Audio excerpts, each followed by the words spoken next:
What to know if you're watching a shonen romance 101. 1. Is the main character the class outcast in some way? Check. 2. Fan service? Check. 3. Is the main love interest the most or one of the most popular girls in the school? Check. You're probably watching a shonen romance. Now, I'm not about to sit here and say that other romances and other demographics don't do the exact same thing. After all, the content of the work doesn't determine the demographic. More on that here. But we can't deny that some tropes are more prominent in certain demographics due to creators trying to cater to a certain audience. And the 3 tropes I just listed are heavily criticized when it comes to shonen romance specifically. But what if I told you there was a way to avoid these criticisms and still keep these tropes? Sir, we did it.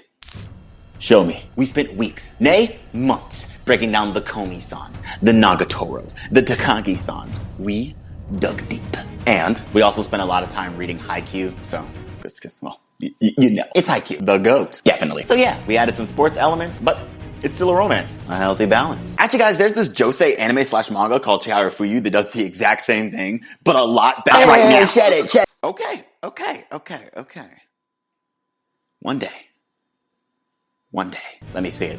Yes, we shonen romance fans can finally have our cake and eat it too. It just has to be blue and come in a box. What? No. Delete the channel.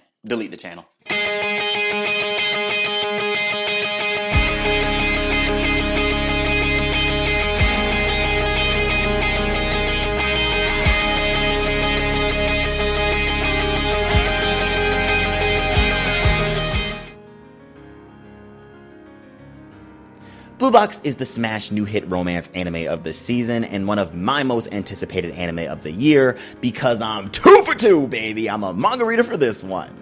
Woo! So this is what it feels like to be ahead of the game. I'm not going to do this often, guys. I don't read that much manga. We follow Taiki Inomata, a freshman on the badminton team who has a crush on the upperclassman basketball star Chinatsu. Taiki vows to work hard and work his way up to a possible confession, especially because Chinatsu is his biggest inspiration. But when Taiki finds out Chinatsu's parents are moving, he also finds out their moms are old friends, and now his crush is living with them so she can continue playing without switching schools. No matter what, anime is gonna anime. And to be honest, throughout me reading the manga and watching the anime, I've had a hard time describing why I like this series so much. From the outside looking in and inside looking out, Blue Box is nothing new. It's not trope breaking, it's not a play on tropes, and it's not doing anything all that differently. The main couple suddenly living together or very close to each other, thus making them form a bond they would not otherwise had easily, is the oldest trip in the anime romance playbook. If you've been around the slice of life, more specifically the slice of life romance space, you've seen a story or two like Blue Box. Guy likes a popular girl. His childhood friend has a crush on him. There's a secondary B-plot romance involving his best friend, all taking place in a Japanese high school setting. Cue the words I always say, we've been here before. Honestly, that may be what I like about it. I think what I love about Blue Box the most is it's not trying to break the mold, but exploring the tropes we know to a more detailed degree, giving nuanced reasonings to what we would call basic storytelling otherwise. But how? It's my time to shine. Let's look at the tropes themselves. Our main couple somehow living together. Move out of the way of Beauty and the Beast because this is a true tale as old as time. Well, hold on, I guess Beauty and the Beast counts as well. But it's not anime. Normally, most anime would use this to ensue crazy fetishized scenes, such as... I have the list right here. Let's run it. Alright, first we have accidentally walking in on the girl changing or taking a shower, classic. Waking up to find the girl in your bedroom, somehow. Getting flustered over loose laundry, and here's a good one. The how did we end up in this position scene. Cutting the joke, Blue Box actually does do that last one, but like I said, have our cake and eat it too. Because unlike most anime, Blue Box takes a more realistic approach with the trope instead of using the other 3 to give horny weebs their fan service dopamine. From Chinatsu being very cautious about who knows that they live together because rumors can do a lot of damage, especially in a high school setting, to Taiki actually stating that he doesn't want to let Chinatsu know how he feels because if things go south, she can't really leave him alone and would be forced into a very awkward situation living with the guy she just rejected. Sidebar. Taiki is a very thoughtful guy and a good role model for anyone who watches this anime. Hashtag be more like Taiki. This is the true charm of the show. It takes these realistic fears, throws most of the anime fictional BS out the window, and explores what it actually means to unexpectedly live with your crush. Because yes, Taiki may have feelings for Chinatsu, and Chinatsu may be developing something for him. Who knows? I do. That's how you guys have read the manga. But at the end of the day, she didn't move in there to fall in love. She's there to pursue her dreams of going to basketball nationals, and Taiki isn't motivated solely by his feelings for her either. He too has a dream of making it to nationals in badminton. It's this separation that makes these two characters so inspiring to watch. These two's feelings for each other, plus their own individual desires, combine to make the audience look at this trope in a whole new light. But wait a minute, hold on. These two aren't the only ones exploring classic anime tropes this way, and that can be seen in how this anime explores the anime childhood friend trope. It's time to talk about my girl Hina. Hina is the best character in this show. Rah, rah, rah, you already know this, and if you don't, you're wrong. But fortunately, or unfortunately, depending on who you ask, she has fallen into the childhood friend role as we see her realize her feelings for our MC. Now guys, I could go on about how Hina is more than her feelings for Taiki, but I'm pretty sure you already know that. I wouldn't call her the best anything if her character was solely based around liking him. Instead, what's great about Hina is how she plays into the tropes of the show. Some would call Nukumizu Fumaki Ine because yeah, the childhood friend trope is always the losing heroine, but not always a loser. A main part of Hina's character is the pressure of the golden child. Her father was a famous gymnast, and she is the final boss of the high school gymnastic world herself. For my sports anime fans, think Ushijima from Haikyuu, that's Hina. But the show takes time to explore the position that puts her in, showing us she's very cautious about what she eats, how long she sleeps, and her overall health, more so than any high school athlete should. I mean, this girl's going to a professional chiropractor. She's treating this as if she's already gone pro, and the people around her treat it like she has as well. But she's still a kid. Leading her to develop this, I'm talented, I can do this on my own mentality, and she's right.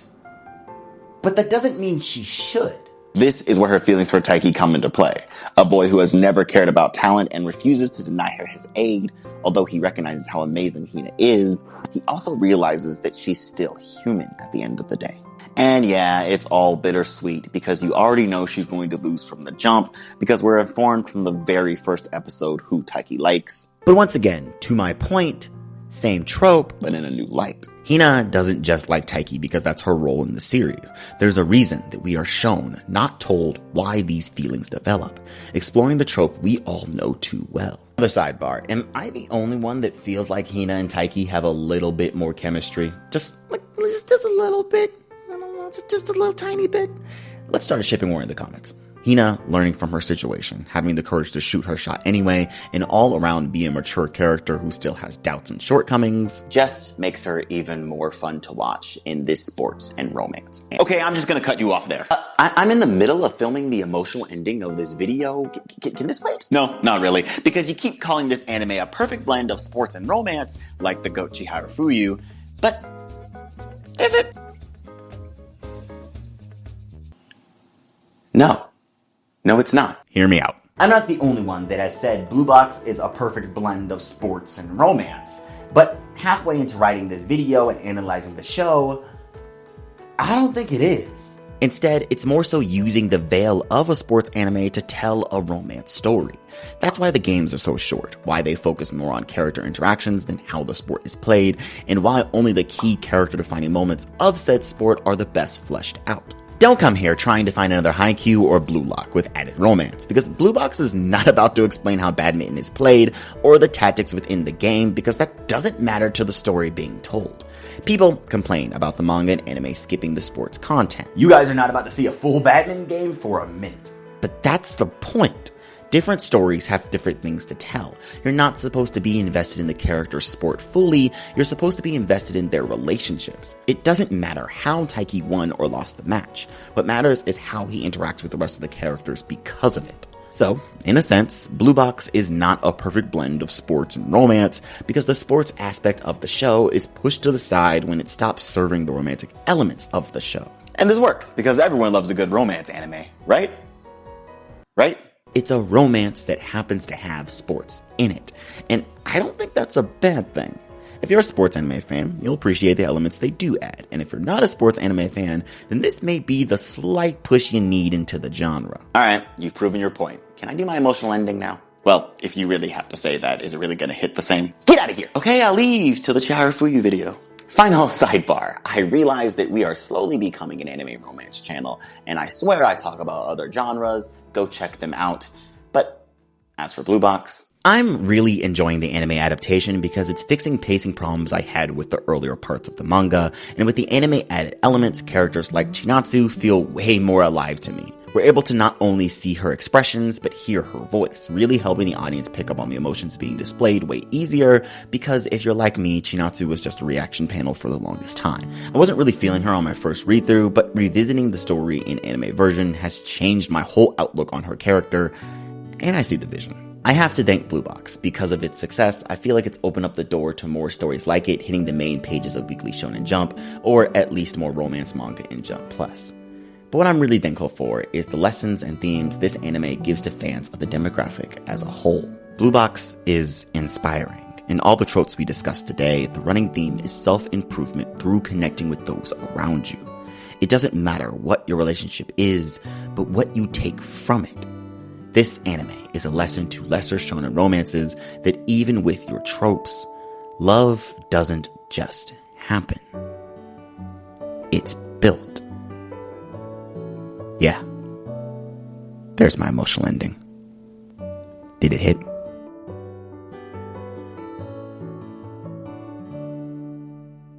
last OTR video of 2024. What a year. Comment your thoughts on Blue Box below and maybe start a shipping war or two down in the comments. Just keep it civil. The next video is going to be the Anime of the Year video where I explore the entire year of anime and name the 5 best ones. Check out last year's for an example and expect the new one early January. Thank you to our patrons for supporting us, and make sure you follow us on social media because we stream. Thank you so much for watching. I'll be seeing you in 2025. And as always, my friends, happy holidays. I'm RJ Lane, and this has been On the Rise.